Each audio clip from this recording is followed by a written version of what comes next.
Hello दोस्तों, नमस्कार। स्वागत है आप सभी लोगों का स्टडी आईक्यू पर। स्टडी आईक्यू के साथ आप लोग जुड़ चुके हैं। मैं शुभम सरधालिया एक और विषय पे बात करने के लिए आ चुका हूँ। आप चाहें तो इंस्टाग्राम, फेसबुक या टेलीग्राम के माध्यम से मेरे साथ कनेक्ट कर सकते हैं। कोई भी आपका डाउट है, कोई आपकी क्वेरी है, आप उससे पूछ सकते हैं। जिस विषय पे हम बात करने वाले हैं उसका संबंध जो है वो जम्मू कश्मीर केंद्र शासित प्रदेश से है। तो जम्मू कश्मीर के अंदर गुजर बकरवाल्स को अब फॉरेस्ट राइट एक्ट के अंतर्गत कुछ अधिकार जो है वो मिलने वाले हैं। तो अब हम विस्तार से समझेंगे गुजर बकरवाल के बारे में, फॉरेस्ट राइट एक्ट के बारे में, और क्या बेनिफिट्स इनको अभी मिलेंगे जब इनको इस फॉरेस्ट राइट एक्ट के अधीन जो है वो लिया जा रहा है। तो इस पूरे के पूरे आर्टिकल को हम विस्तार से यहां समझने वाले हैं। जम्मू कश्मीर स्टेट एग्जाम्स की अगर आप तैयारी कर रहे हैं, चाहे पीएससी हो, सब इंस्पेक्टर कोर्स हो, या किसी भी एग्जाम की अगर आप जम्मू कश्मीर के लिए तैयारी कर रहे हैं, तो हमारे स्मार्ट कोर्सेज आपके लिए अवेलेबल है। स्टडी आई क्योंकि ये कोर्सेज आपको बहुत ज्यादा हेल्प करेंगे आपकी एग्जाम प्रेपरेशन में। तो डेफिनेटली इन कोर्सेज में एनरोल कीजिए और अपनी प्रेपरेशन को हमारे साथ बेहतर बनाइए। आर्टिकल कहता है Jammu Kashmir government has decided to implement the forest right acts 2006। Forest rights act जो है उसको जो है जम्मू कश्मीर के अंदर इंप्लीमेंट करने का कवायद जो है वो जम्मू कश्मीर में शुरू हो गई है। ये फॉरेस्ट राइट एक्ट जो है वो पर्टिकुलरली टारगेट करेगा, हेल्प करेगा गुजर बकरवाल कम्युनिटी को। तो ये एक नोमैडिक कम्युनिटीज है जम्मू कश्मीर की, शेड्यूल्ड ट्राइब्स में ये आते हैं गुजर बकरवाल्स। ये जो है इस तरीके के लोग आपने जरूर देखे होंगे, इस तरीके का इनका पहनावा है। ये लोग अपने जानवरों, अपने मवेशियों के साथ में पहाड़ों से ऊपर ऊंची पहाड़ियों पे, ऊंची चोटियों पर जाते हैं गर्मी के मौसम में, और सर्दी के मौसम में नीचे की ओर आ जाते हैं। तो ये लोग जो है ये नोमैडिक हर्डर्स अपने पशुओं को चरा करके एक जगह से दूसरी जगह निरंतर ट्रेवल करते हैं। ये जो है ये गुजर बकरवाल समुदाय के लोग। This decision will elevate the socio-economic status of the sizable population of around 14 lakh tribes and nomadic communities including Gujars, Bakarwals, Gaddis and Sippis in the Union Territory। तो करीब 14 लाख की आबादी के यहां पर अलग अलग कम्युनिटीज को, जिसमें गुजर, बकरवाल, गद्दी, सिप्पी आदि शामिल हैं, 14 लाख से ज्यादा की आबादी को इसका बहुत ज्यादा लाभ मिलने वाला है जब वो इस एक्ट के अधीन आ जाएंगे। तो दरअसल हुआ क्या, पिछले कुछ समय में कुछ कार्यकर्ताओं ने ये मुद्दा उठाया। In the past few years there were growing cases of eviction of tribals from forest lands in the parts of Jammu and Kashmir. तो जम्मू कश्मीर के कुछ इलाकों में जो वहां के ट्राइब्स हैं, वहां के लोकल रहने वाले लोग हैं, उनको जंगल से निकालने का काम जो है वो हो रहा था। उनको वहां से इविक्ट किया जा रहा था। सरकार की ओर से उनको इलीगल एनक्रोचर्स, अवैध अतिक्रमण करने वाले करार दिया गया था। आप जानते हैं फॉरेस्ट लैंड के अंदर इस तरीके से एनक्रोचमेंट करना जो है वो गैर कानूनी है। लेकिन जो लोग वहां के रीजनल निवासी हैं, जो उस फॉरेस्ट से ही अपना गुजर बसर जो है वो करते हैं, उन लोगों पे ये पॉइंट जो है वो लागू नहीं होते हैं। लेकिन जम्मू कश्मीर के अंदर इन लोगों को इन जंगलों से बाहर निकाला जा रहा था अवैध रूप से अतिक्रमण करने के नाम पर। तो अब इनको मिल रहे हैं the forest rights act of 2006। तो 2006 का वन अधिकार अधिनियम जो है उसके बेनिफिट्स इन लोगों को मिलने वाले हैं। तो यहां पर हमको ये समझना होगा कि क्या यहां पर बेनिफिट्स जो है वो इनको मिलेंगे। प्रॉब्लम हमको समझ में आ गई कि इन लोगों को जम्मू कश्मीर के फॉरेस्ट से इवेक्ट किया जा रहा था, ये कह करके कि ये गैर कानूनी तरीके से वहां पर एनक्रोचमेंट करके बैठे। लेकिन क्योंकि अब ये फॉरेस्ट राइट एक्ट जो है वो यहां पर लागू हो गया है, तो इसके लाभ जो है वो इन लोगों को मिलेंगे। लाभ क्या है? The forest right act of 2006 recognizes the right of forest dwelling scheduled tribes, और जिनको FDST कहा जाता है, ये नाम याद रखिएगा, फॉरेस्ट डेवेलिंग शेड्यूल्ड ट्राइब्स, यानी कि जंगल में रहने वाली अनुसूचित जनजातियां एंड अदर ट्रेडिशनल फॉरेस्ट डेवेलर्स। जो शेड्यूल्ड ट्राइब्स हैं, जो जंगल के अंदर रहते हैं, उनको FDST के नाम से जाना जाता है। और जो लोग रहते जंगल के अंदर है लेकिन वो शेड्यूल्ड ट्राइब में, अनुसूचित जनजाति में नहीं आते हैं, उनको अदर ट्रेडिशनल फॉरेस्ट डेवलपर्स जो है वो कहा जाता है। तो FDST और OTFD ये दो टर्म्स यहां पे यूज होंगे। इन लोगों को इस act, forest right act of 2006 के अंडर कुछ विशेष अधिकार प्राप्त है फॉरेस्ट लैंड के ऊपर और फॉरेस्ट प्रोड्यूस के ऊपर। वन भूमि और फॉरेस्ट में जो भी प्रोड्यूस होता है उस पे इनके राइट्स हैं। लकड़ी को छोड़ करके, ऐसा नहीं है कि अगर इनको फॉरेस्ट राइट्स है तो ये कितनी भी लकड़ी वहां से निकाल करके, काट करके बेच सकते हैं। फॉरेस्ट के अंदर फॉरेस्ट प्रोड्यूस फ्रूट्स हो गए और जो चीजें जंगल में इनको मिलती हैं उनके ऊपर इनका अधिकार है। सिर्फ लकड़ी टिम्बर को छोड़ करके इनको फॉरेस्ट लैंड और फॉरेस्ट प्रोड्यूस का इस्तेमाल करने के अधिकार जो है वो प्राप्त है उन सभी लोगों को जो इस फॉरेस्ट राइट एक्ट के अंतर्गत आते हैं। The law is informed by the understanding that FDST and OTFD, इनके बारे में हमने बात करी, फॉरेस्ट डिवेलिंग शेड्यूल ट्राइब्स और अदर फॉरेस्ट डिवेलर्स जो हैं, इनको जो है इस एक्ट के अंतर्गत ये बताया जाता है दरअसल कि ये लोग जो है they are integral to very survival and sustainability of the forest. This act aims to explain that FDST and OTFD people are actually those who have been playing a very crucial role in maintaining and survival of the forest and forest land। Jungle, one और one भूमि को बचाने, संरक्षित करने और उनके अस्तित्व को बनाए रखने में इन लोगों की एक अहम भूमिका है।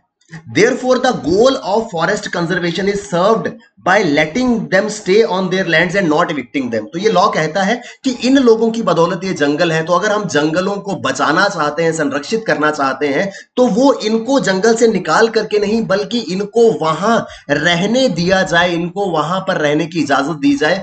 इस आधार पर जो है उन जंगलों को बचाया जा सकता है, यानी कि इनके पास अधिकार है और ये हेल्प करेंगे फॉरेस्ट को ग्रो करने में और फॉरेस्ट को कंजर्व करने में। अब यहां पे इस एक्ट के अंदर अधिकार क्या मिलते हैं? Every FDST and OTFD family get ownership of up to 79 kanal of land और 4 हेक्टेयर्स। तो हर FDST और OTFD फैमिली को 79 कनाल या 4 हेक्टेयर तक की जमीन जो है वो मिलेगी and that they cultivated as on 13 December 2005। 2005 तक जो 79 कनाल या 4 हेक्टेयर तक की जमीन अगर वो कल्टीवेट करते हैं तो वो पूरी की पूरी फॉरेस्ट लैंड जो है वो उनको दे दी जाएगी, उनको उसके मालिकाना हक, ओनरशिप राइट्स जो है वो दे दिए जाएंगे। Even if the land is being cultivated by the forest developers is entered as forest land on revenue records, it doesn't matter। यहां पे एक बहुत इंपॉर्टेंट पॉइंट है।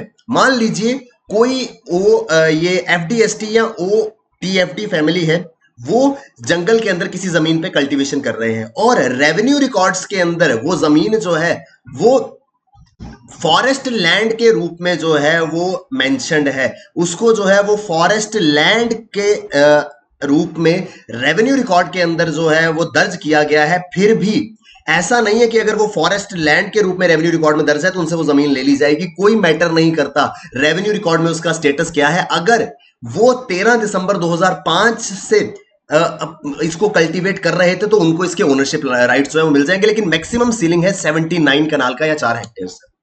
The ownership of 79 canals of this forest land which is under cultivation of a family will have to be transferred to that family। अगर revenue records में चाहे इसको forest land भी कहा गया हो, लेकिन अगर फैमिली जो है इसको कल्टीवेट कर रही है तो उस फैमिली को ये लैंड जो है वो ट्रांसफर कर दी जाएगी। They can not be evicted out of that land. इन लोगों को उस जमीन से बेदखल नहीं किया जा सकता। तो ये सारे के सारे बेनिफिट्स जो हैं वो इन लोगों को FDST या OTFD को मिलने वाले हैं। The FDST and OTFD have the right to extract forest produce other than timber. तो लकड़ी को छोड़ करके बाकी जितने भी प्रोड्यूस फॉरेस्ट से होता है उन सबको ये जो है वो यूज कर सकते हैं, ले सकते हैं। इसके साथ साथ they have grazing rights on their forest land and they have the right to move on pastoral routes. उनके पास वन भूमि में अपने मवेशियों को चराने के अधिकार हैं और पशु चारण मार्ग जहां पर पेस्टोरल रूट्स है, जहां पर उनके पशु जो है वो चरते हैं, उस रास्ते से ये आने जाने पर इनको कोई पाबंदी नहीं है, इनको ये सारे के सारे अधिकार जो है वो मिले। In case they are illegally evicted and their homes and hutments are demolished by the government agencies like in Pahalgam and Batot. कुछ ही समय पहले पहलगाम और बटोत से इन लोगों को अवैध रूप से बेदखल कर दिया गया था, इनके घरों को तोड़ दिया गया था। They are entitled to relief and rehabilitation. अगर किसी कारण से इनको एक जगह से इविक्ट कर दिया जाता है, वहां से निकाल दिया जाता है, तो इनके पास अधिकार है कि इनको रिलीफ मिल सके, इनको राहत और पुनरावास, रिहेबिलिटेशन जो है वो दी जाएगी। तो ये कुछ विशेष अधिकार जो हैं इन लोगों को मिलते हैं जो इस फॉरेस्ट राइट एक्ट 2006 के अंतर्गत जो है वो आते हैं। The FDST and OTFD population has the right to protect, regenerate, conserve और manage any community forest resource traditionally in use। तो पारंपरिक रूप में जो भी फॉरेस्ट प्रोड्यूस जंगल के अंदर तैयार हो रहा है, इन लोगों को अधिकार है कि उस प्रोड्यूस को ये यूज कर सकते हैं, रीजनरेट कर सकते हैं, कंजर्व कर सकते हैं। तो यानी कि इनको जो है हम वन के रखवालों के रूप में भी समझ सकते हैं। तो the forest right act covers scheduled tribe persons who lives on forest land and whose livelihood is dependent on forest as the Gujjar and Bakarwal community. तो अब ये फॉरेस्ट राइट एक्ट उन सभी अनुसूचित जनजातियों को शामिल करेगा जिनका गुजारा, जिनकी आजीविका जो है वो जंगल के ऊपर निर्भर करती है, जंगल से निकलने वाले प्रोड्यूस पे निर्भर करती है, जिसमें गुज्जर और बकरवाल समुदाय जो है वो शामिल है। They have to be living on the forest land on 13 December 2005। अगर वो 13 दिसंबर 2005 तक उस जमीन पर रह रहे हैं तो उनको ये सारे के सारे अधिकार मिल जाएंगे। It also applies to any non scheduled tribe person और community living on the forest for 3 generations और 75 ईयर्स अंटिल 13 दिसंबर 2005। ये एक्ट कहता है कि जरूरी नहीं है कि राइट्स जो है वो सिर्फ और सिर्फ शेड्यूल्ड ट्राइब्स को ही मिलेंगे, अनुसूचित जनजातियों को ही मिलेंगे। उन सभी लोगों को भी ये अधिकार मिलेंगे, बेशक वो शेड्यूल्ड ट्राइब्स ना भी हो, लेकिन कंडीशन क्या है कि उनकी 3 पीढ़ियां जो है वो उस जंगल के अंदर रहती होनी चाहिए, या फिर 13 दिसंबर 2005 तक कम से कम पिछले 75 साल 75 ईयर से वो इस जंगल के अंदर रहते हुए होने चाहिए। Forest right extended to Jammu Kashmir will have a multiple far-reaching and positive impact on the tribal community। तो पहले ये एक्ट जो है वो जम्मू कश्मीर के अंदर लागू नहीं होता था, क्योंकि आप जानते हैं कि आर्टिकल 370 के अधीन अंतर्गत जो भी सेंट्रल लॉ जम्मू कश्मीर में इंप्लीमेंट होना होता था उसको स्टेट लेजिस्लेचर की मंजूरी चाहिए होती थी। लेकिन जब से धारा 370 हटी है उसके बाद से ही काफी सारे सेंट्रल एक्ट उनको लागू किया गया है। तो फॉरेस्ट राइट एक्ट को जो है वो हाल ही में जम्मू कश्मीर में लागू किया गया है। This will have a multiple and four reaching impact on tribal community. जाहिर सी बात है, जब उनको वन में रहने के अधिकार मिल गए, फॉरेस्ट प्रोड्यूस को यूज करने के अधिकार मिल गए, तो वो अपनी अर्थव्यवस्था को, अपनी आर्थिक स्थिति को बेहतर बना पाएंगे।